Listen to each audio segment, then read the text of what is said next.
আসসালামু আলাইকুম। Hi everyone, welcome to my channel. Friends, blackheads white হেডসের সমস্যায় অনেকেই ভুক্তভোগী। এই সমস্যাটা আমার নিজেরও ফেস করতে হয়েছে বেশ কিছুদিন। আমরা অনেকেই মাস্ক ব্যবহার করি বা স্টিম ব্যবহার করি, তাৎক্ষণিক এটা উঠে গেলেও এটা কিন্তু আবার নতুন করে বের হয়। ব্ল্যাক হেডস হোয়াইট হেডস একদম রিমুভ কিভাবে তোমরা বাসাতে করবে, বাসার কিছু উপকরণ দিয়ে আমি নিজে এটা ইউজ করেছি। এটা ইউজ করার ফলে আমার ব্ল্যাক হেডস হোয়াইট হেডসের সমস্যা থেকে এখন আমি মুক্তি পেয়েছি।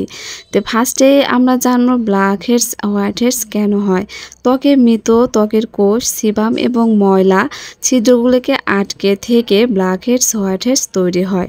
বিশেষ করে এগুলা নাকের দুপাশে, কপালে, গালে, চিবুকে ছোট ছোট কালো ব্ল্যাক হেডস দেখা যায়। এর জোরে মুখের সৌন্দর্যটা খানিকটা হলেও বিবর্ণ হয়ে যায়। সো কথা না বাড়িয়ে চলো দেখে আসি ব্ল্যাক হেডস হোয়াইট হেডস দূর করার উপায়। বিশ্বের সবথেকে সেরা 2টি টিপস তোমাদেরকে আজকে দিব আমি, যেটা ব্যবহার করলে তোমাদের চিরতরে ব্ল্যাক হেডস হোয়াইট হেডস থেকে মুক্তি পাবে। ফার্স্ট পদ্ধতিতে আমার লাগবে মধু। আমি সামান্য পরিমাণ এখানে মধু নিয়ে নিয়েছি।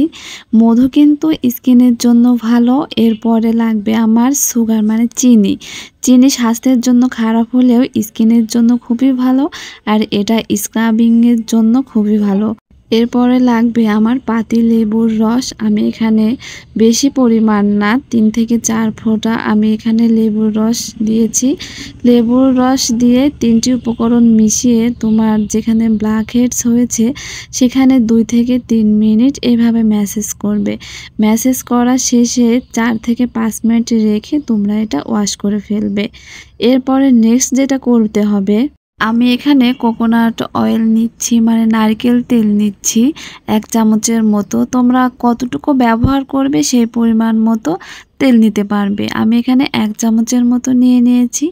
এরপরে লাগবে কফি গুঁড়ো। আমি এখানে প্রায় 1/2 চামচের মতো কফি গুঁড়ো দিয়ে দিচ্ছি। এই 2টি উপকরণ খুব সুন্দর করে মিশিয়ে তোমার যেখানে ব্ল্যাক হেড হয়েছে বা হোয়াইট হেডস হয়েছে সেখানে তোমরা ম্যাসেজ করবা 3 থেকে 4 মিনিট। সেম একইভাবে 2 থেকে 3 মিনিট রেখে এটা ওয়াশ করে ফেলবে ক্লিনজার দিয়ে। এটা যদি প্রতিদিন তোমরা 1 মাস রেগুলার করো তাহলে দেখবে তোমার black heads white heads are বের হচ্ছে না, এটা গোড়া থেকে একদম রিমুভ হয়ে গেছে। ফ্রেন্ডস, ভিডিওটি ভালো লাগলে অবশ্যই লাইক দিবে আর আমার চ্যানেলটি সাবস্ক্রাইব করবে। আল্লাহ হাফেজ।